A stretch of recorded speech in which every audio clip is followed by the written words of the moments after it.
a liderança espírita e o papel modelador.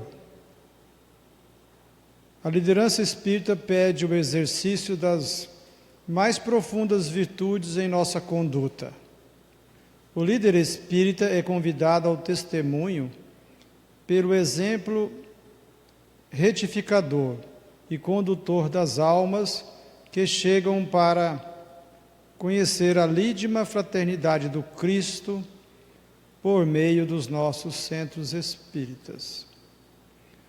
Esta reflexão é muito importante para nós trazermos para o nosso sentimento o valor do encargo de ser líder espírita, em qualquer posição, em qualquer encargo, desde presidente de um centro até a responsabilidade de uma coordenadoria, de um setor. É um convite a conhecer a lídima fraternidade de Jesus por meio de nossas instituições espíritas.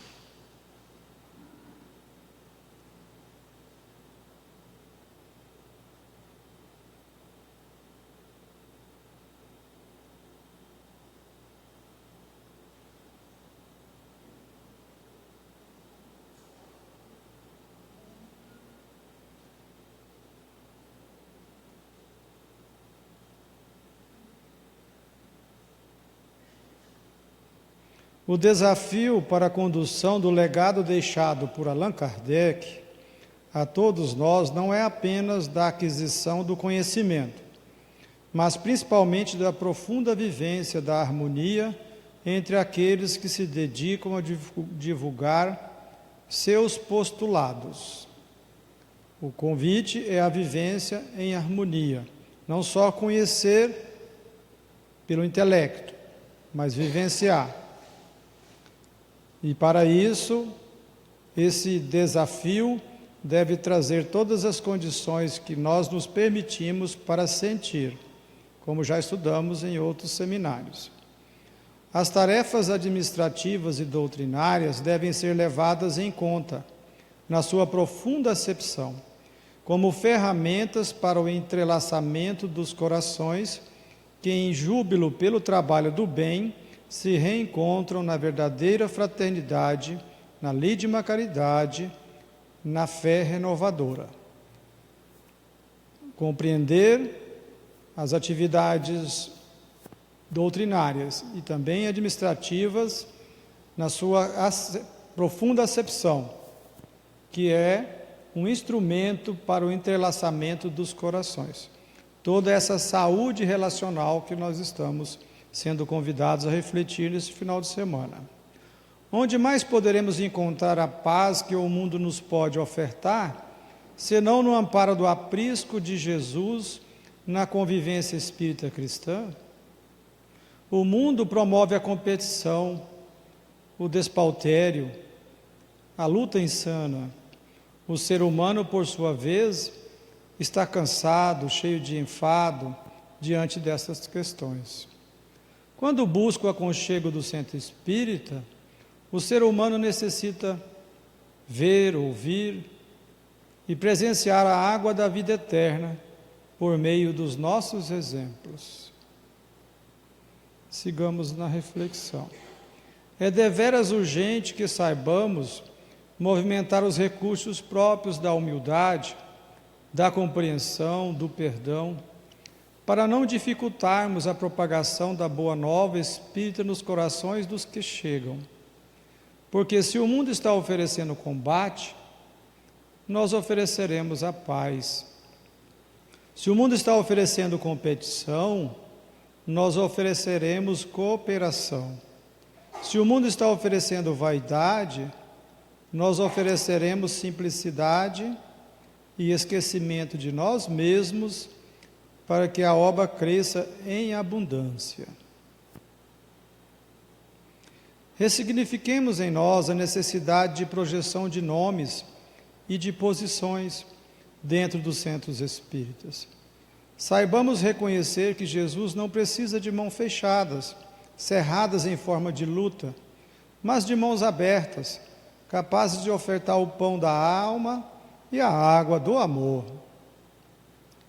Veja, a estrutura hierárquica da instituição é uma necessidade para as questões práticas, civis, de responsabilidade perante as leis do país, também para a organização das atividades, mas ela é uma hierarquia não de mando pelo poder da posição, e sim do poder moral, do poder da força do esforço, do poder do exemplo, de ser esse modelo ponte, onde o líder é percebido como alguém que faz esforços, não alguém perfeito, que não erra, porém alguém que busca modelar Jesus, busca colocar nas suas ações os exemplos de Jesus.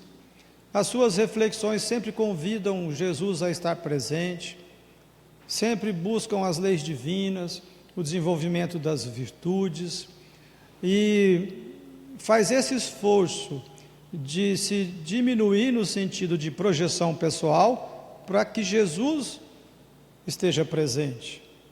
Porque esse modelo ponte, esse papel modelador, não é que o líder se torna o modelo, porque o modelo é Jesus, mas no circunstancial ele se torna a ponte, para que a pessoa sinta o convite de ir ao encontro de Jesus, sentir Jesus mais próximo, sentir Jesus no coração.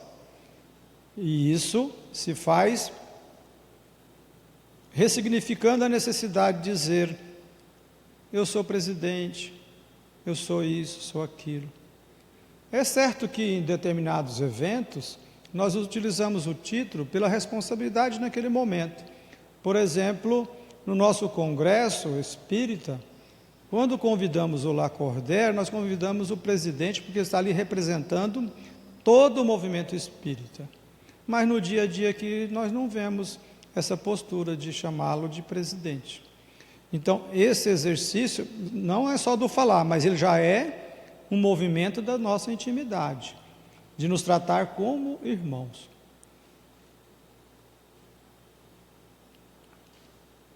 Líder espírita é o que aprendeu a servir. Líder espírita é o que aprendeu a conciliar. E se hoje estamos tendo a dádiva de estarmos em nome do Cristo, oferecendo a palavra, o consolo, os ensinamentos, tenhamos a coragem de oferecer também a nossa renúncia e o nosso sacrifício de sermos os primeiros a colocar Jesus em nossos atos.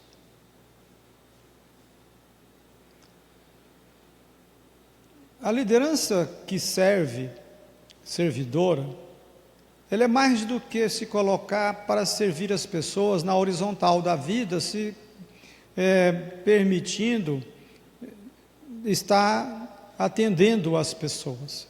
Ele é um movimento de humildade. A virtude da humildade intensifica esse servidor, porque servidor não é servilismo, não é ser humilhado, não é fazer pelo outro. Naturalmente que fazer favor a alguém é de bom tamanho, mas aqui nós estamos falando de quando nós nos colocamos achando que devemos ser servidor e mudando o conceito de servidor para servilismo, querendo resolver a questão para o outro. Quando esse movimento ele é um movimento de vaidade, ele projeta um desejo de ser bonzinho, de fazer com que as pessoas olhem para mim e digam assim: puxa, mas como fulano é bonzinho, ou digam, como fulano é bom, né? Na verdade não diz bonzinho, como fulano é bom. Esse é um desejo vaidoso e de interesse pessoal da persona. O líder servidor é convidado a não se projetar, e sim de colocar como bom. E ser bom é trabalhoso, porque deve dizer sim quando deve dizer sim e não quando deve dizer não. Deve ser firme e não vai agradar a todos. Ser bom não é agradar a todos. Ser bom é ser respeitado pelo compromisso, comprometimento, pela dedicação, pela firmeza. Quando erra, reconhece que errou, refaz, recomeça. Uma característica muito peculiar do líder bonzinho é quando ele é procurado, buscado por alguém, ele diz: pode deixar que eu vou resolver. Ou pode deixar que nós vamos reunir e vamos resolver isso. Isso é servilismo, porque ele não quer que o outro se incomode, ele quer fazer um movimento para que o outro sinta que está tudo bem. Mas ninguém está no centro espírita para estar tudo bem, entre aspas, está para se sentir bem a partir dos esforços, nesse laboratório moral. Então a pessoa chega e ele traz para si uma responsabilidade que é do outro. Servir é se colocar como canal para oferecer reflexões, perguntas conscienciais, convidar o outro a observar o que ele está sendo convidado e, naturalmente, se necessário, for uma situação mais grave, sim, fazer alguma atividade mais ativa. Mas o primeiro movimento do líder servidor bom, que busca exercer a bondade, fazendo esforços de se tornar cada vez mais generoso, mais bondoso, é ir fazer as perguntas. Se a pessoa que está o buscando é líder de um setor, ele pergunta: quais são as iniciativas que você já tomou? Quais os caminhos que você acha que são virtuosos? Quais os direcionamentos que podemos... Ele vai devolvendo para o outro refletir. E vai conduzindo ao outro sentir a responsabilidade de construção coletiva. Isso é bondade. Quando ele diz: tá, vamos resolver, e assume ali uma postura de o problema é meu também, e nós não estamos dizendo que o problema não é nosso, mas naquele momento o convite é de ser útil para que o outro cresça, evolua e ganhe autonomia virtuosa. Quando eu digo assim, pode deixar que eu vou resolver, o problema se torna meu e não dele mais. Isso acontece muito em conflitos pessoais, conflitos de relações. A pessoa chega e fala: não dá para conviver com fulano, ele está fazendo isso. Aí se eu digo, vou resolver, o que eu fiz? Eu estou invertendo a posição. Ao invés de ser um servidor, eu coloco-me como servil. E aí eu inverto no sentido de que o outro vai me cobrar. Eu disse, eu vou resolver, significa que ele agora é o presidente do centro, se eu estou na liderança do centro, e eu vou ter de resolver para ele. Eu inverto a posição. Amanhã ele passa por mim e fala: e aí, você resolveu? Houve uma inversão? E aí, você resolveu? Não, eu não tive tempo. Ah, mas olha, precisa resolver. Veja como é um movimento que não promove, não propõe, não conduz. O grande convite de ser um líder servidor é um convite importante, valoroso, trabalhoso, porque demanda tempo. E existem muitas pegadinhas que chegam, quando as pessoas chegam e no momento que você já está indo embora, no final de uma reunião, colocam as situações numa hora que você às vezes é pego desprevenido. É preciso muito cuidado.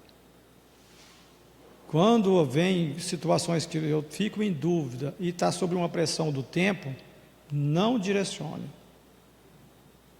Seja um líder servidor, ou seja, convide o outro a trazer um momento com tempo para pensar, para refletir.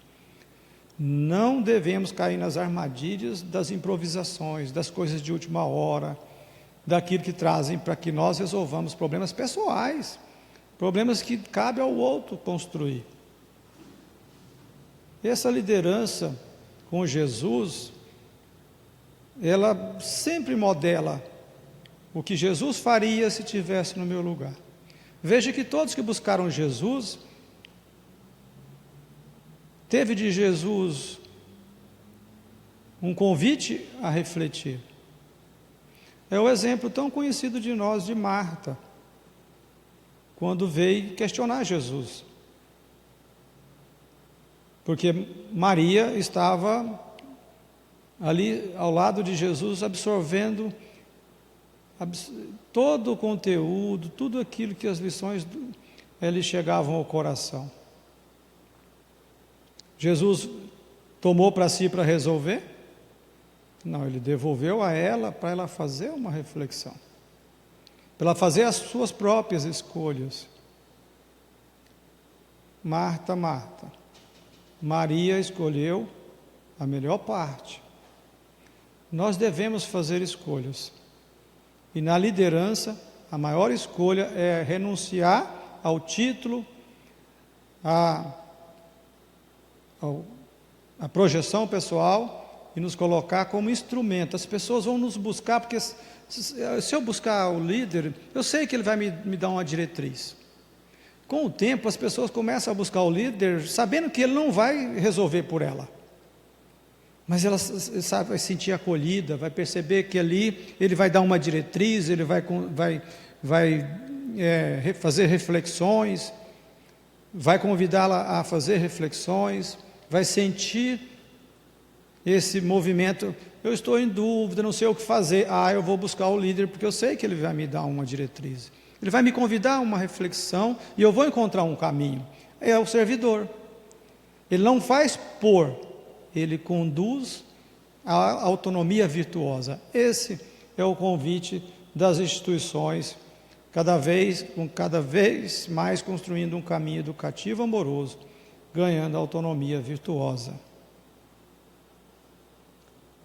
Jesus convida os líderes espíritas a serem exemplo no âmbito dos esforços para a aplicação do conhecimento adquirido, tornando-se o modelo ponte entre o conhecimento e a aplicação, gerando assim motivação de todos para exercitarem novos hábitos virtuosos. Esse é o modelo ponte, porque ele faz a ponte entre o conhecimento, convidando a aplicação, seguindo o modelo que é Jesus. Veja, se ele se tornar o modelo no sentido de desejar ser esse modelo, ele inverte o posicionamento, vai querer ser bonzinho. Mas quando ele, pelos hábitos virtuosos, é reconhecido como alguém que faz esforços e que tem sempre um convite a reflexões perante as leis divinas, perante o exemplo de Jesus, ele está fazendo a ponte entre o conhecimento e a aplicação no dia a dia daquela instituição. A instituição cada dia mais tem aplicação nas posturas, nas atitudes, nas tarefas, nos eventos, ligada ao modelo e guia da humanidade. É uma instituição evangélica, é uma instituição da vivência, dos esforços, das virtudes. É o convite que nós estamos recebendo para que nosso ambiente seja um ambiente de acolhimento, de afeto e de amorosidade. Este papel não é apenas a função executiva, é o espelho que reflete os motivos para a prática das virtudes. O encargo é aglutinador, agregador e acolhedor, no qual as pessoas da equipe de trabalho, tocadas pela força do exemplo do líder, percebem e refletem: algo está ocorrendo e é bom, é leve, é suave, e eu quero também para a minha vida. Veja, a pessoa sente na postura do líder que algo é leve, que algo ali é suave, que ela quer viver aquilo. E ela começa a se espelhar naquele esforço, e o líder sempre convidando ela a trazer Jesus para a vivência diária. E essa é a ponte para a aplicação, porque o caminho da verdade e da vida é Jesus. Aceitando o convite dele, fazendo esforços que eu vou segui-lo. Daí nossa responsabilidade de uma liderança modeladora. Apoia-se no desenvolvimento da virtude da fé convicta, cultivando na intimidade a confiança em si mesmo, a confiança na vida e especialmente a confiança em Deus, Criador de tudo e de todos. Vejamos então, perguntas sobre o liderança? Pois sim. Falando sobre as questões conscienciais, as perguntas conscienciais, eu vejo que uma grande contribuição que a gente teve, e que é até citada lá no nosso Evangelho segundo o Espiritismo, a pessoa, foi o nosso filósofo Sócrates, que ele trabalhou muito, né, com essa questão da dialética, a questão de que, quando uma pessoa ia com uma pergunta para ele devolvia com outra pergunta, que levava a pessoa a refletir e trazer sua própria resposta. E aí começava o diálogo, o debate, que se estendia a uma multidão. Então, ele tinha muitos junto com ele, né? E uma das grandes contribuições que ele deixou foi a frase do "conhece-te a ti mesmo". Não tem como, eu creio, que a gente trabalhar a questão das perguntas conscienciais se a gente não se conhece. Eu tenho que saber como me colocar para também colocar uma pergunta para o outro. Eu tenho que saber qual o meu sentimento frente ao sentimento do outro. Então, para eu trabalhar essa questão, antes de tudo, eu tenho que me conhecer. Disse um filósofo contemporâneo, que também não lembro o nome dele agora, que falou assim que, quando a gente consegue elaborar uma pergunta, a gente já tem 50% da sua resposta. Então, eu penso que para a gente começar a fazer todo esse trabalho, o primeiro ponto é esse: conhecer a nós mesmos, para saber como a gente pode ajudar o outro a também se conhecer e para, assim, ajudar uma maioria. Acreditamos que vale a pena refletir. Se eu tiver 50% de uma resposta, eu já estou acreditando que tudo que eu sei é que eu sei tudo. E o exemplo de Sócrates é que ele fazia a pergunta com abertura emocional de tudo que eu sei é que eu nada sei. E a pergunta dele era autêntica, porque ela ia efetivamente na abertura para conhecer o outro e aquilo que o outro tinha para oferecer. O autoconhecimento é necessário para que nós possamos ser úteis. É verdade, esse é o grande convite. O trabalhador vai estar pronto e o trabalho aparece. Mas esse pronto que André Luiz convida não é um pronto de que já estou um espírito superior. Daí, o pronto no sentido de estar disponível para fazer os esforços de buscar o autoconhecimento paulatinamente, e na relação com o outro eu vou me conhecer também. Daí é um exercício, por isso o ambiente é laboratório, porque todos estão ali aprendendo uns com os outros. Esse é o sentimento verdadeiro de aprendiz. Nós somos convidados a ir desenvolvendo o sentimento de aprendiz. A partir desse esforço de sentirmos-nos aprendizes, se a pergunta for mal elaborada, eu também vou extrair um aprendizado, porque da próxima vez eu já vou ter um novo contexto para elaborar melhor. Isso é que torna leve e suave o caminho com Jesus. Se eu tiver de acertar, aí o fardo se torna pesado. Faz sentido?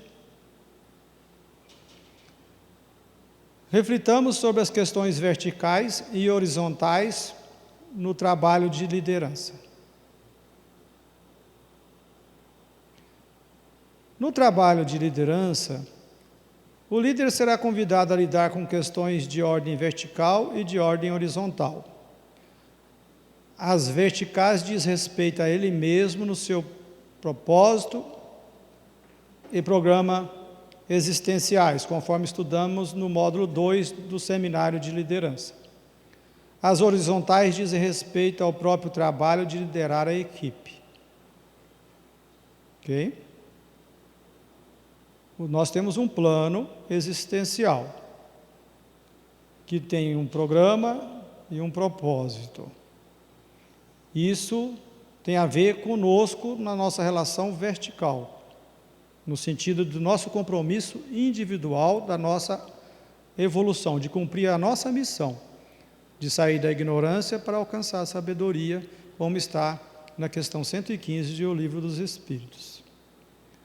As horizontais diz respeito ao próprio trabalho de liderar a equipe. Ou seja, há um convite de se movimentar na relação com todos. É isso que vamos refletir. Somos convidados a praticar o dever de cumprir os compromissos existenciais nas atividades diárias espíritas, em sintonia com o nosso propósito existencial. Vejamos que não está desconectado uma coisa com a outra. É eu comigo mesmo, no meu propósito existencial, no compromisso com aquela instituição, desse trabalho com Jesus. É importante trabalhar o significado do trabalho do bem em nossas vidas, relacionadas às questões circunstancial e ao existencial. O circunstancial é o trabalho que nós fazemos e o existencial é como este trabalho repercute em nossa intimidade. Não é um simples trabalho, porque até para sair da visão teológica é necessário saber o que é circunstancial e o que é existencial. A visão teológico-dogmática está focada no circunstancial, sem o foco no existencial, que está relacionado às leis divinas e ao desenvolvimento das virtudes. Pois então, aqui nós temos uma reflexão importante. Na nossa relação conosco, na atividade, compreender o que é circunstancial e o que é existencial. E aí, na visão teológico-dogmática, ela tem um desejo de impor leis que não são as leis de Deus, e colocar situações que são transitórias como se fossem permanentes. Já a existencial é esse convite de, na nossa relação como líderes, no trabalho espírita, nós estarmos buscando as leis divinas, essas sim, diretrizes seguras, para que nós possamos construir aquilo que é permanente, que é a autonomia virtuosa dos profitentes daquela instituição espírita. É oferecer sempre um convite a todos estarem construindo algo definitivo, que é a virtude conquistada, no nível de cada um. Isso é para sempre. Esse é o grande convite para que a instituição dilua a visão dogmática que nós podemos trazer para a instituição espírita. Eu posso dizer assim: fora da caridade não há salvação. Isso é correto, não é? Mas posso trazer um sentimento dogmático que eu tinha antes, em situações que eu vivenciei em outras encarnações, onde eu trago isso na intimidade. Fora da igreja não há salvação. E passo a colocar na caridade uma caridade igual eu pensava lá no passado, no fazer as coisas para os outros, sem me fazer com aquilo que eu estou fazendo, sem me construir na relação da caridade, porque a verdadeira caridade é esse exercício de ser justo, amoroso comigo, e isso vai ao encontro do outro. A caridade é aquela que não tem soberba, não se coloca acima e nem abaixo, é aquela que se movimenta efetivamente para ser instrumento da paz de Jesus. Perguntas? Dúvidas? O dever de cumprir os compromissos existenciais leva em consideração que o tempo que se tem é o mesmo para ser aproveitado ou desperdiçado. Quem cuida das questões tem o convite de melhor aproveitar as oportunidades e as condições a favor da profícua semeadura de amor, para a qual foi convocado e muito bem preparado. Nós não caímos de paraquedas nos cargos, nos encargos, nas instituições, nas situações que nós nos colocamos. quando nós ouvimos a voz da consciência, nós não desviamos disso, estamos exatamente onde devemos estar, no momento que devemos estar aqui e agora. E aí o convite é florescer nesse jardim. Pois bem, eu posso utilizar esse tempo reclamando, criticando, combatendo, colocando os interesses pessoais. Esse mesmo tempo pode ser aproveitado para realçar a mensagem, para trazer a mensagem de Jesus. O tempo de promover a mensagem de Jesus é que é valioso. O tempo que eu gasto criticando, eu estou retirando do tempo de promover a glória com Cristo. O tempo que eu utilizo para me promover, eu estou retirando do tempo de promover a glória do Cristo. O tempo que eu utilizo para colocar o meu interesse pessoal, me colocando uma importância que não é o verdadeiro valor do Filho de Deus, eu estou retirando do tempo que eu devo doar para que Jesus apareça e não eu. Que eu seja apenas o carteiro da mensagem. Devo oferecer a Jesus a honra, a glória e o triunfo do meu anonimato. Porque já recebi o meu quinhão, que é ser espírito arrependido, agora na condição de devolver aquilo que eu retirei.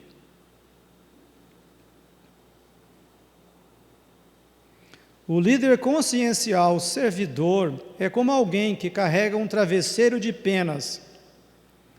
Não vai para uma montanha, rasga o travesseiro e depois tenta catar tudo, e nem enterra o travesseiro na tentativa de não passar por desafios, pois é da responsabilidade de quem lidera o equilíbrio de saber dizer sim, quando deve dizer sim, e não, quando deve dizer não, nas tomadas de decisões.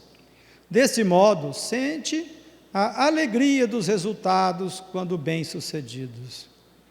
Ou, se não exitosos, sente o prazer de aprender para melhor administrar, na próxima oportunidade, de fazer ajustes, realinhamentos, pois sente no coração a convicção de que é um aprendiz da vida.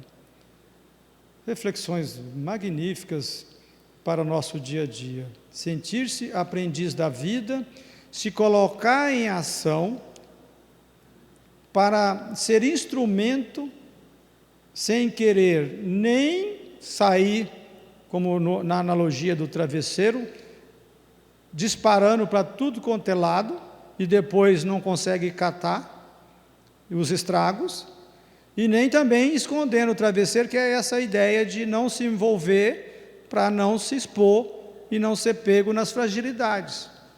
Veja que essa liderança, ela não se coloca como alguém perfeito, ou que alguém que é o sábio da equipe. O líder que se coloca como servidor, ele não coloca como o superior ou o sábio, aquele que sabe tudo. Ele tem convicção de que deve agir.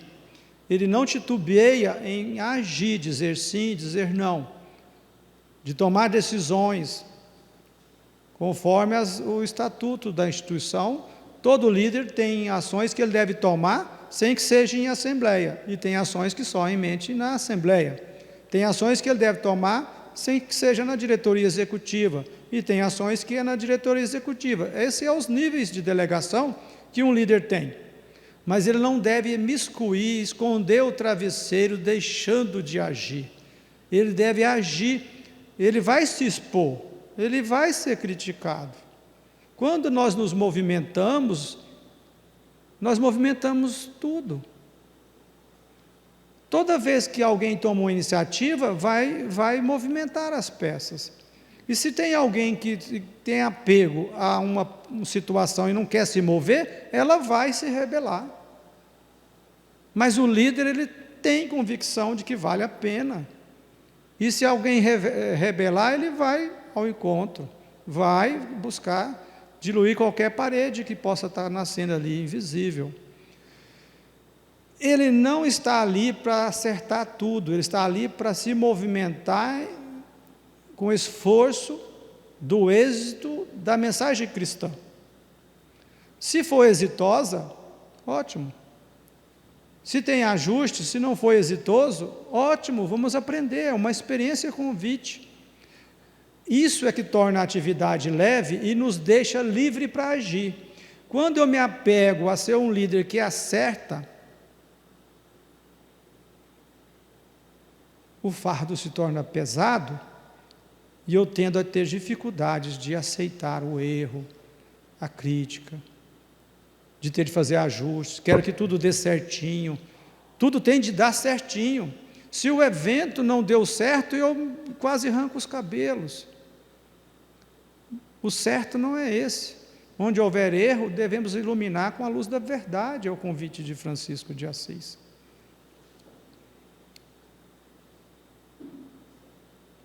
Ali tem uma pergunta, ou um esclarecimento, uma contribuição. Essa questão do certo e errado, é muito importante que nós também levemos para o nível das leis divinas. A lei baliza para, referência do que é certo e errado, é a lei de amor, justiça e caridade. Então, certo é tudo aquilo que é amoroso, justo e caridoso. Errado, tudo aquilo que é desamoroso, injusto e descaridoso. Nas questões circunstanciais, há uma tendência, quando a pessoa traz a exigência de perfeição, entrar no chamado perfeccionismo. E aí é essa característica que você colocou. É tudo certo, mas certo não de acordo com a lei, de acordo com o meu desejo egóico de parecer perfeito e não de ser um ser em aperfeiçoamento. O nosso compromisso consciencial é de nos aperfeiçoar até a perfeição relativa. Isso que as leis divinas nos convidam. Quando a pessoa entra nesse movimento de exigência de perfeição, aí acontece dela atropelar os processos. Exige de si mesma e dos outros uma perfeição impossível nesse nível evolutivo, criando confusões, criando dificuldades na relação. Então, o líder consciencial é aquele que vai sempre passar pela lei de amor, justiça e caridade. Se acontecer um erro dele mesmo ou da equipe, qualquer que seja um erro conforme a lei de amor, justiça e caridade. Erro de fato, e não algo que saiu imperfeito do ponto de vista circunstancial. Se acontecer um erro, qual é Só um minutinho, o imperfeito circunstancial é porque houve uma imperfeição. Sim. O som não funcionou. O som não funcionou, uma planta foi colocada fora do lugar que, entre aspas, era para colocar, qualquer coisa assim. Agora o erro... O erro é algo injusto, descaridoso, alguém Isso. tratou mal alguém, por Ofendeu. exemplo, durante o evento. Exatamente. Tá? Isso é um erro perante a lei Ficou de claro amor. para a gente? Se houve algo assim, qual é o compromisso do líder consciencial? Se alguém da equipe agiu assim, é de conversarmos para que nós aprendamos com o erro. Por quê? Se nós agirmos com amor, justiça e caridade, vamos sempre aprender com os nossos erros. Esse é o esforço do aperfeiçoamento, que é muito diferente do perfeccionismo. No perfeccionismo, quando acontece um erro, a pessoa culpa-se e culpa os outros quando é o outro que erra. Isso gera na equipe um movimento de uma profunda insegurança, porque as pessoas vão estar sempre num movimento de pisar em ovos, porque pode desagradar o líder perfeccionista. Então é muito importante que nós sempre lembremos da lei de amor, justiça e caridade para avaliar se houve um erro verdadeiramente ou se houve uma imperfeição transitória muito bem corrigível, com muita tranquilidade. Se havendo erro de fato, A atitude acertada é aprender sempre com o erro, quantas vezes forem necessárias, líderes e equipe de trabalhadores. Veja o quanto é significativo a instrução de Francisco de Assis: onde houver erro, que eu leve a verdade. É exatamente essa condução da pessoa, buscando iluminar onde há o erro. Esses são os reajustes, o recomeçar, é esse buscar a pessoa. Enquanto o perfeccionismo está ligado a tudo dar certinho nas questões circunstanciais, está ligado à vaidade, ao orgulho, ao egoísmo, ao interesse pessoal, esse esforço de se tornar um líder servidor, ele está calcado na humildade, porque ele vai realmente buscar a lei de amor, justiça e caridade em tudo. E qual a utilidade das questões transitórias? Não é extrair dali a oportunidade de construir algo permanente, que é o desenvolvimento das virtudes no coração. Vai se tornando cada vez mais leve, porque a pessoa se permite assume o encargo e assume o sentimento de aprendiz.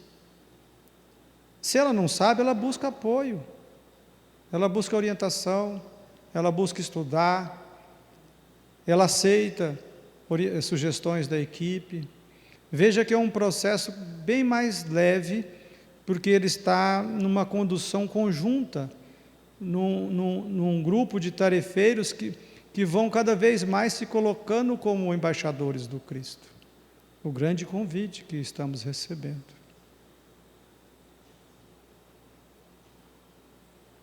Usemos uma analogia. As embarcações tinham um mastro, no qual alguém que ficava lá em cima, olhando em frente.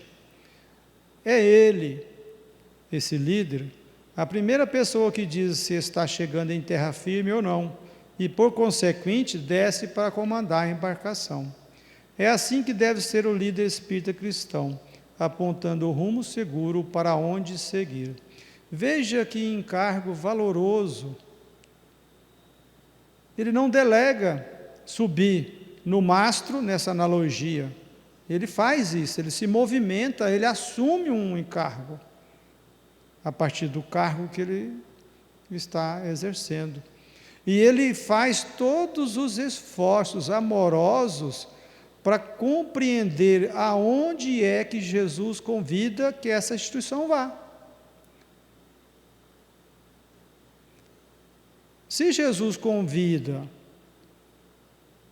a vivência, a estar sentindo no coração a chama do amor, esse bálsamo poderoso que dilui todas as dificuldades, ele vai ser firme com a equipe, sem impor, mas vai ser diretivo. Ele vai dizer: é para cá que Jesus está convidando, vamos refletir, venham, vamos, é para cá. Olha para onde Jesus está convidando que façamos. Olha como está o planeta dolorido, mãos armadas, espírito de briga, disputas. Não é isso que Jesus convidou. Veja a responsabilidade dos líderes de serem fiéis, fidedigno, de colocar a mão na charrua e seguir Jesus, com amor, com confiança, convicção na transparência dos esforços que está fazendo, porque essa é a verdadeira conexão com a fé em Deus e nas suas leis. A terra firme é semelhante à valorização da proposta espiritual das instituições espíritas, que é a de atender o propósito maior do projeto iluminativo de Jesus para a coletividade. Jesus está há quantos anos liderando a humanidade? Quantos anos convidando um a um, sem tolir o livre-arbítrio, conduzindo a humanidade para acolher o seu convite.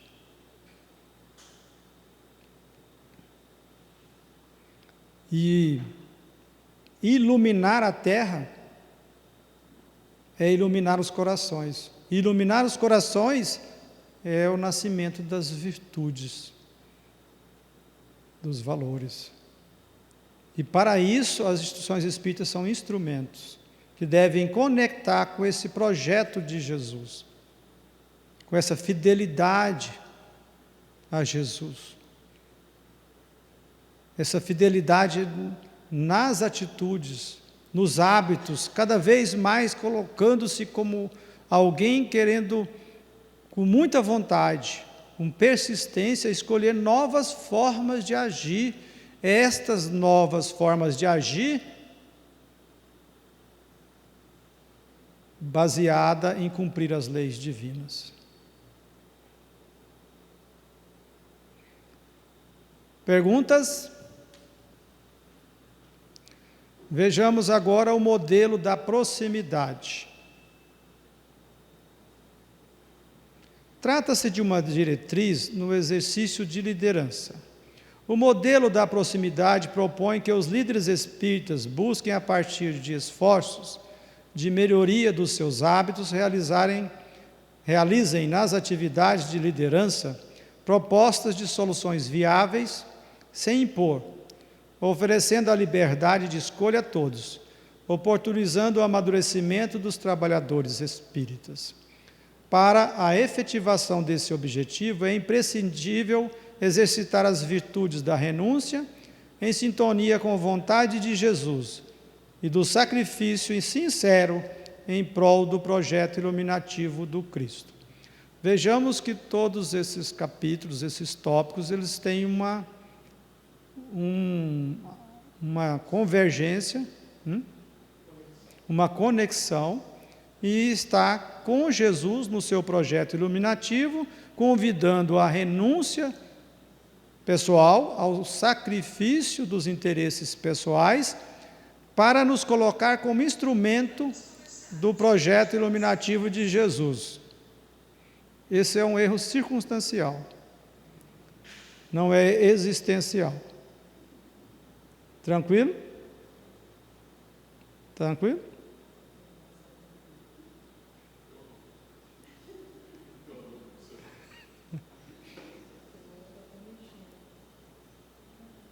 Quando nos aproximamos uns dos outros pelas fibras do coração, conseguimos desenvolver diálogos mais fraternos, porque ao nos comunicarmos com sentimentos virtuosos, estreitamos os suaves fios do pensamento e assim alinhamos as ideias na mesma direção. A proximidade se inicia no laboratório da intimidade dos seres, nos labores dos sentimentos nobres, de conectividade com o próximo. Veja sempre esse convite da humanidade, do humanizar, do afeto, de ter no centro espírita espaços para a convivência, para a confraternização, não a confraternização superficial de comes e bebes. O comes e bebes faz parte porque nós vivemos no corpo.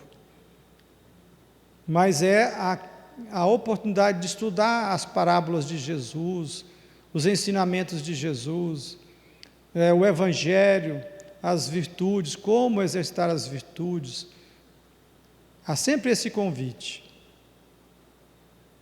Durante muito tempo no movimento espírita, aguardou-se orientações da espiritualidade para nortear o que fazer e como fazer, bem como pensou-se que isso se daria como uma onda avassaladora e que qualquer resistência à sua força seria inútil. Porém, os mensageiros de amor não se movem sob os caprichosos desejos humanos, mas aguardam pacientemente que desenvolvamos o sentimento de docilidade para nos orientar com conceitos nobres e nos inspirar na direção da confiança, da união e da fraternidade. Veja, há um convite que respeita o livre-arbítrio, não há uma imposição. Quando nós dissemos que Jesus comanda a humanidade, ele comanda o destino, mas ele dá a liberdade da pessoa fazer a escolha, porque ele não vai derrogar as leis divinas. Nós podemos escolher permanecer na terra.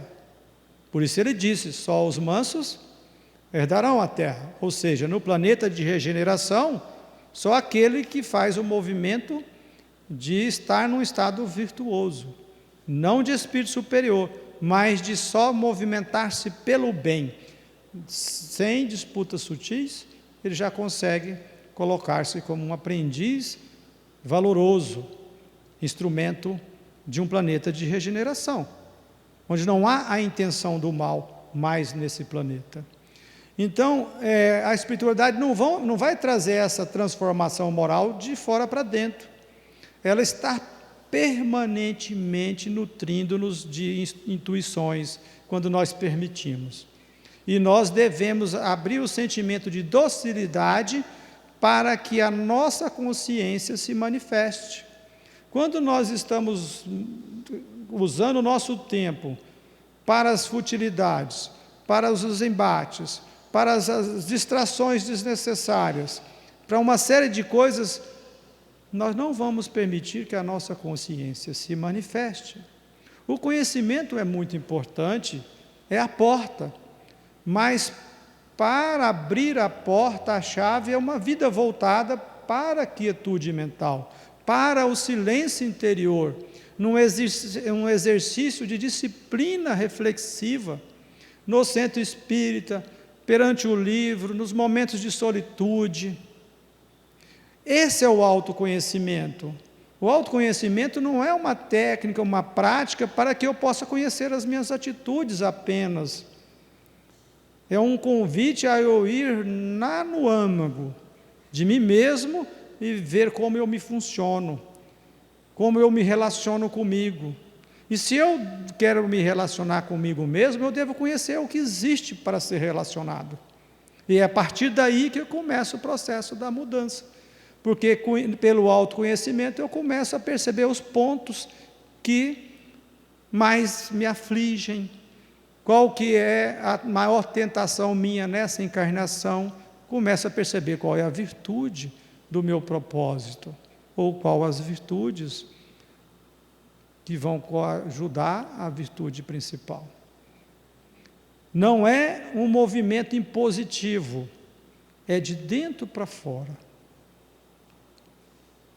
Essas ações equilibradoras consistem no desenvolvimento das virtudes em 2 níveis.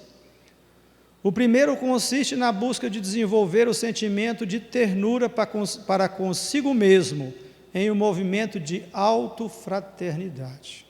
Sempre nascente a fonte é na nossa intimidade.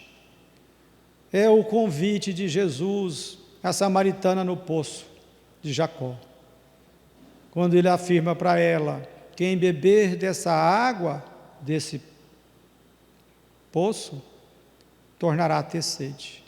Mas quem beber da água que eu lhe der, nunca mais terá sede, e se tornará fonte para a vida eterna.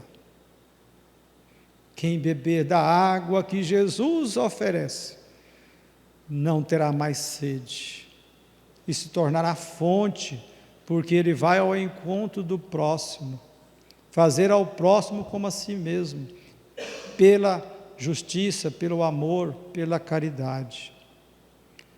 O segundo consiste em estabelecer um encontro com o próximo para oferecer-lhe aquilo que estamos desenvolvendo em nós, a fraternidade.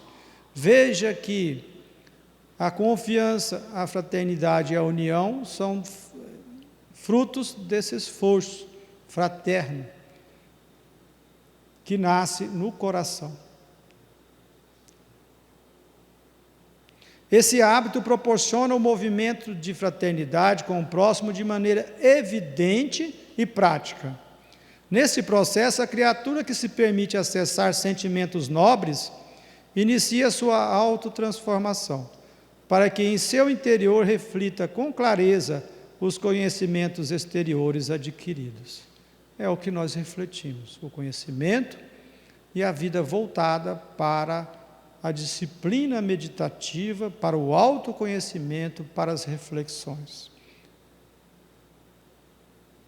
Esse movimentar-se amando a Deus, amando as suas leis, cumprindo a sua vontade, agindo em mim os atributos de filho de Deus, cumprindo as leis divinas, é o movimento de me entregar amorosamente, por gratidão, à vontade de Deus, porque eu me sinto filho de Deus, e agindo para construir um ser melhor, amando a Deus e ao próximo como a mim mesmo, no interrelacionar. A autotransformação passa pela solitude, não pela solidão. Não é num claustro, não é fugindo do mundo. É viver no mundo sem pertencer às questões transitórias do mundo. É viver numa comunidade sem se apegar àqueles hábitos e costumes daquela época. É viver num país sem se apegar ao que todo mundo faz. Ah, mas aqui todo mundo faz assim. Veja, todo mundo vai o tempo todo para o shopping, todo mundo vai o tempo todo e faz isso, todo mundo está fazendo isso, aquilo outro. Não é esse o convite. Jesus, quando esteve conosco, existiam hábitos e costumes. Ele fez os hábitos e costumes daquela época? Certamente que não. O convite ao reencarnar num país, numa cidade, numa comunidade com hábitos e costumes, é para que eu vá além dos hábitos e costumes de uma época, seguindo o modelo que foi além dos hábitos e costumes de uma época. Por isso que é pegar da minha cruz e seguir Jesus, para viver no mundo sem se dobrar às conveniências do mundo. E isso é leve e é suave. Fortaleçamo-nos na busca da transformação profunda, evitando as distrações perniciosas, ocupando o tempo que nos é concedido por Deus como recurso para o recolhimento interior, a meditação, a leitura edificante, a oração constante, preparando-nos em essência para o conteúdo sublime que vem do plano superior, para iluminar as consciências em ascensão. Se eu estou o tempo todo na distração, se eu estou o tempo todo nas questões do mundo, não há espaço para a intuição, para o nosso mentor amoroso, nosso anjo da guarda. Não encontro espaço. E as horas estão passando. E o sol já vai se pôr. E teremos de dar conta da nossa administração. É um convite. É um convite de Jesus. E é um convite amoroso. Não é uma exigência, uma imposição. É porque esse caminho é leve e suave. O outro pode trazer na superficialidade um comodismo, mas não é leve e não é suave. Parece mais fácil, mas é muito mais complicado, complexo.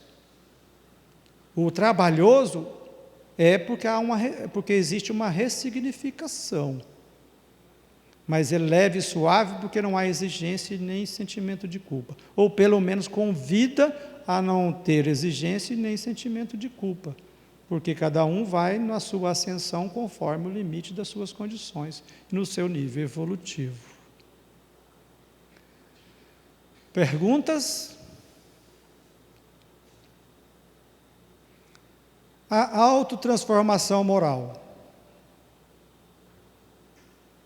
Dentro da verticalidade do sentido da liderança espírita cristã, uma das questões fundamentais a ser conquistada pelo trabalho é a nossa transformação moral. Qual é o propósito existencial do ser que está no movimento espírita, sendo convidado a compreender o funcionamento das leis divinas para o desenvolvimento das práticas das virtudes. Qual é? Se não é a sua autotransformação para auxiliar na transformação do próximo. Entretanto, para essa realização é fundamental que a autotransformação esteja bem aclarada no propósito do Espírito em sua reencarnação. Veja o esforço que nós devemos fazer de autoconhecimento, para saber com o que estou lidando, para que na minha interação com os meus sentimentos, com as minhas emoções, com a minha interação com os movimentos das sensações, dos sentidos físicos, do movimento psicológico, emocional, intelectual, eu possa compreender o que existe. E isso não se faz na superficialidade, isso se faz fazendo um mergulho profundo. E a partir daí nós vamos fazer um movimento de desenvolver as virtudes, cumprindo as leis divinas. Para alcançar essa autotransformação e não ser apenas de uma superficial reforma íntima, é interessante que agregue o conhecimento do significado da reencarnação de todos os que estão hoje passando por uma experiência na Terra, ou seja, o propósito existencial dos líderes espíritas. Reflitamos sobre isso. Existe superficial reforma íntima? Como taxativo, sim, mas a reforma íntima verdadeira não é superficial. Mas nós podemos fazer movimentos superficiais e acreditar que estamos fazendo a reforma íntima. Então, como seria uma superficial reforma íntima?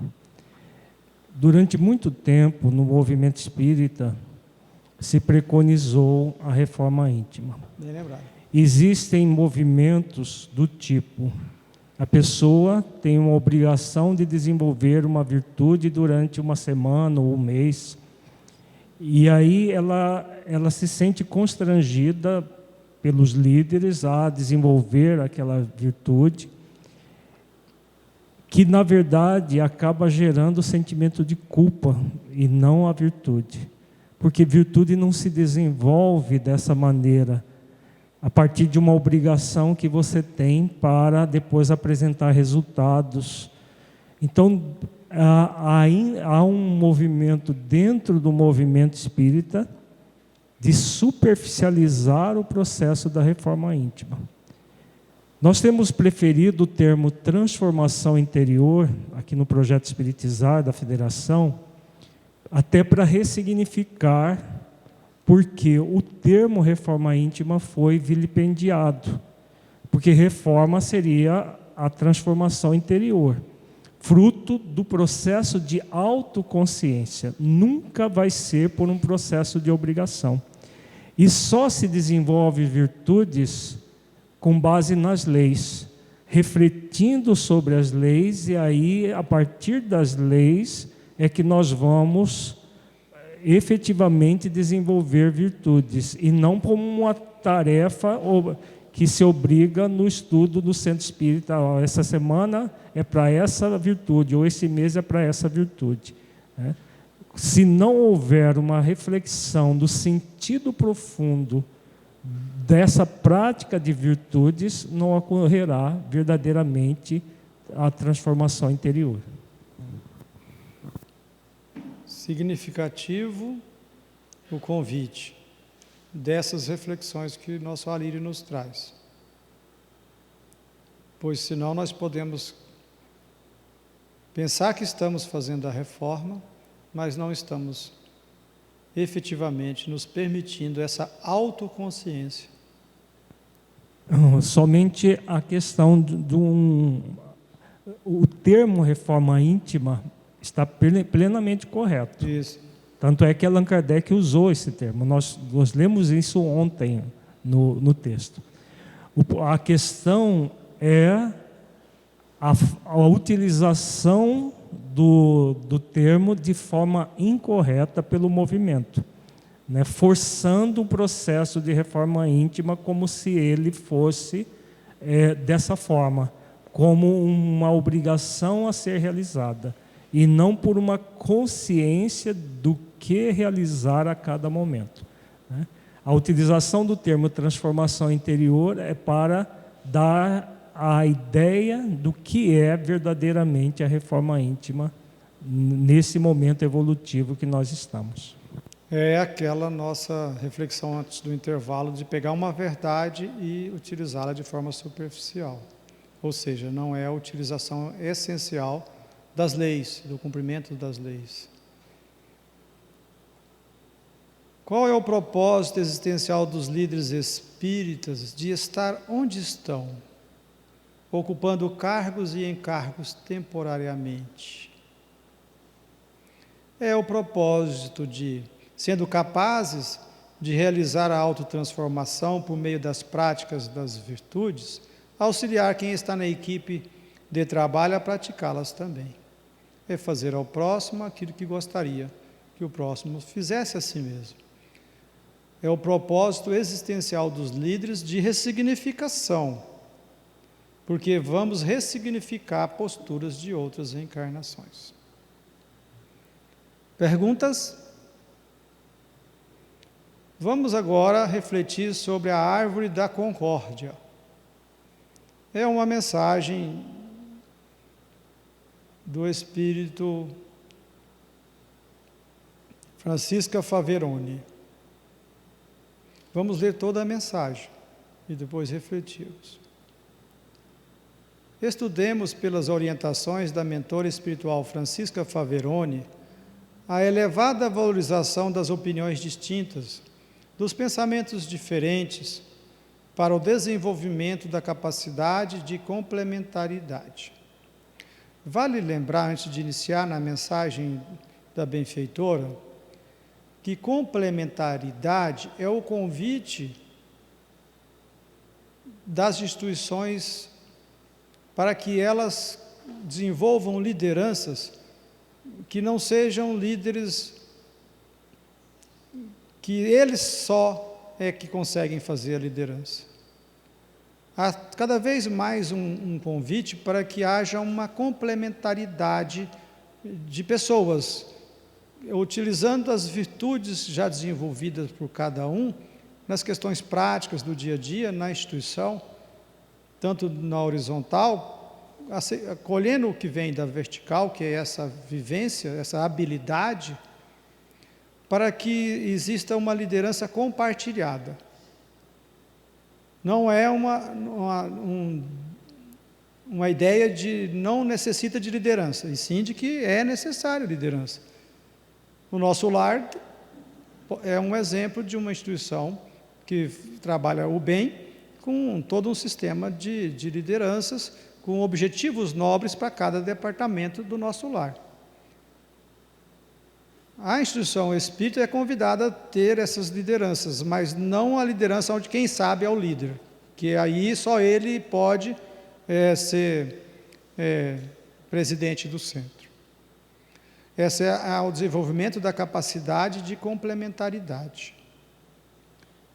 E também vale, antes de entrar na mensagem, trazer para nós que esse é um momento peculiar, já encaminhando para o encerramento do seminário, de tudo que nós trouxemos.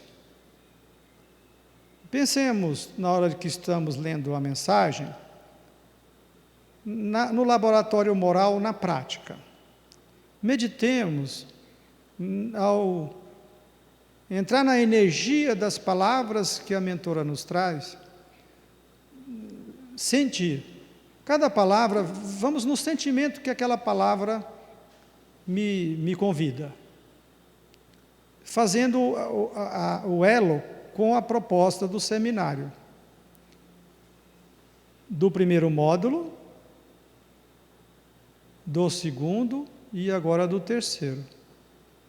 Vejamos que há um convite livre, amoroso e afetivo. E na mensagem dela nós vamos sentir esse convite pela diversidade de pessoas, mas unidos, porque tem um sentido.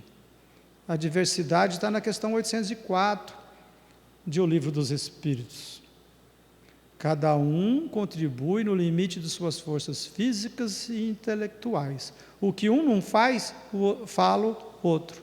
É assim que cada um tem a sua função útil. Uns desenvolveram mais do que os outros. Uns já têm mais tempo evoluindo. E é assim que cada um vai contribuindo para os desígnios de Deus. É mais ou menos assim que está na questão 804 do Livro dos Espíritos. Aceita o convite? Vamos buscar o sentimento? Buscar o sentimento fazendo uma relação com os 3 seminários, nesse convite de uma instituição amorosa a serviço do projeto iluminativo de Jesus. É muito frágil a árvore que, tendo raízes e tronco fortes, ainda assim, tivesse apenas um galho que desse frutos esparsos ou mirrados por conta da sua fragilidade. O que fariam os outros galhos se somente um deles oferecesse o fruto? Apesar dos esforços, uma árvore necessita levar toda a seiva e toda a força para todos os galhos. Uma equipe feita por almas dedicadas ao bem é semelhante a esta árvore. Todos se enraizam na terra da fé ardente e do trabalho comprometido com Jesus.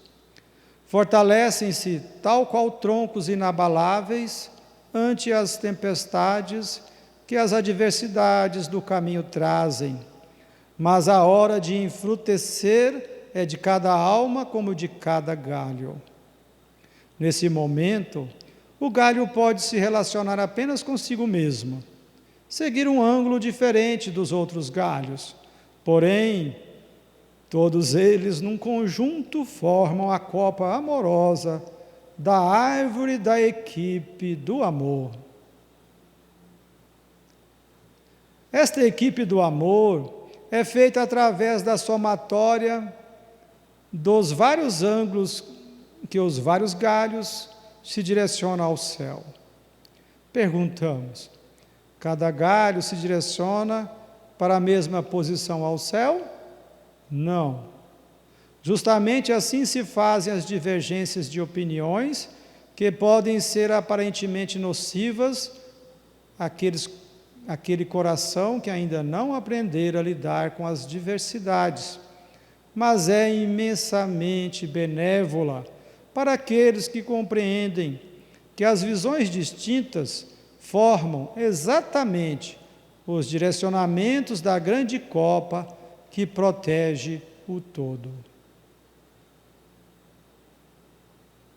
Tenhamos então a convicção de que o amor ao trabalho que sustenta qualquer iniciativa elevada prioriza e valoriza as opiniões distintas, não lança nenhum anátema contra as ideias alheias, não faz colocações nem jocosas ou danosas quanto às pessoas que pensam diferente. Não lança discursos vagos, indiretos, e nem tampouco constrói opiniões induzidas em ouvidos complacentes. É muito importante que o respeito e a atenção, fortalecidas no sentimento da caridade, que, antes de tudo, respeita o livre-arbítrio, colaborem com a edificação do trabalho de uma entidade espírita. É bem verdade que algumas opiniões parecem ser estruturadas por espinhos que têm a estranha forma de ferir, invisivelmente, mas a rosa sabe conviver muito bem com os espinhos e não se sente ferida. A questão é verificarmos a extensão e o direcionamento. A extensão são os resultados para onde o trabalho está alcançando os corações. E o direcionamento é para que o caminho todo, para que caminho tudo está sendo levado. Permita-me ler novamente. A questão é verificarmos a extensão e o direcionamento. A extensão são os resultados para onde o trabalho está alcançando os corações. E o direcionamento é para que caminho tudo está sendo levado. Qual caminho tudo está sendo levado? Quando aprendemos a ouvir o outro, entendendo-o nas suas divergências e diferenças, podemos então assimilar com mais humildade a extensão das suas ideias e o direcionamento de suas opiniões. Antes de falar, em sua sabedoria sublime, Jesus ouvia muitas queixas, muitas expressões da banalidade comum e muitas colocações indevidas. Mas o Mestre, antes de tudo, desdobrava-se para observar a extensão daquelas palavras e o direcionamento delas, para encontrar o que de fato aquela alma pedia e suplicava do seu coração sublime. Quando alguém se direciona a nós e faz abordagens que se caracterizam muitas vezes como verdadeiras críticas, distorções ou despautérios da ideia, há que se compadecidamente ouvir, porque por trás das cortinas das palavras existe a realidade dos sentimentos e cada um pede a sua maneira, muitas vezes sem saber como se expressar. Assim sendo, Jesus disse: aqueles que têm ouvidos de ouvir, ouça. E sempre o amor ouviu os corações.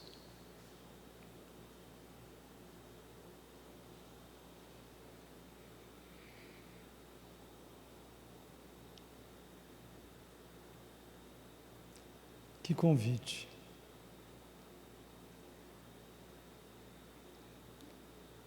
A árvore da concórdia é a árvore convite para que a instituição seja esse ambiente do amor.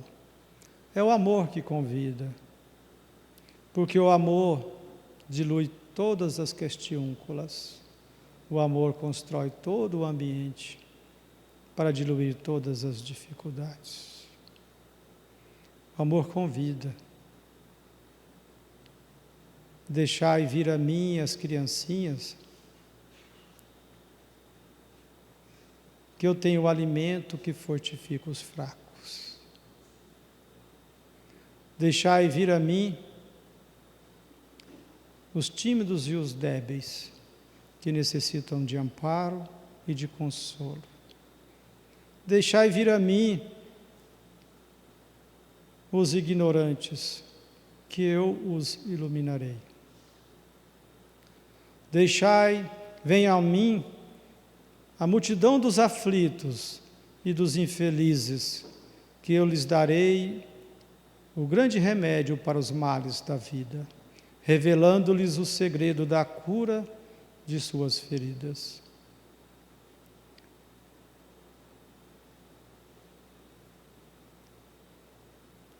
É o amor, é a caridade.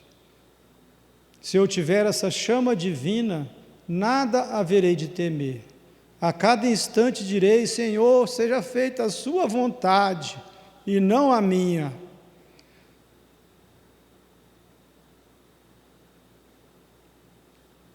Se chegar-me as dores e tribulações, bendito seja, Senhor, pois é para o meu bem, eu sei. E se lhe agradas dar-me ao coração as alegrias puras, bendito seja também, pois é para o meu bem. e faze que o amor divino não se amorteça em minha alma e que incessantemente suba a teus pés a minha prece de gratidão. Se eu tiver amor, eu tenho tudo o que posso desejar na terra, pois eu terei a pérola sublime, que nem as mais diversas circunstâncias, nem os malefícios de quem me odeia e persegue poderão arrebatar. Se eu tiver amor, eu terei colocado meus tesouros aonde nem a traça, nem a ferrugem corrói. E sentirei que o fardo da matéria se torna mais leve. Dia a dia, subirei como um pássaro que voa pelos ares e não se lembra da terra, e subirei, e cada vez mais se sentirei na verdadeira vida no seio do Senhor.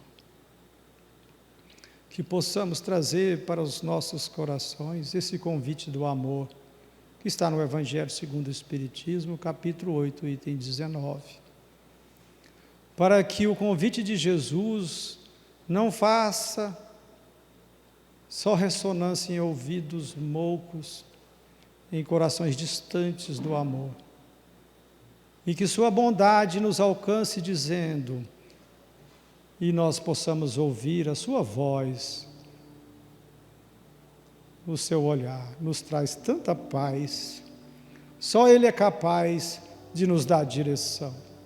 A tua voz desata os nós que trazemos no fundo de nossos corações.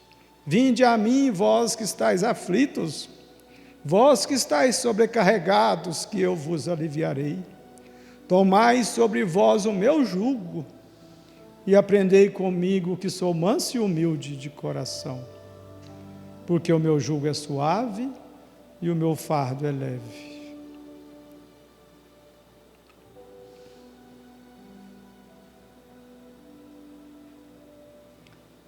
O convite de Jesus está posto.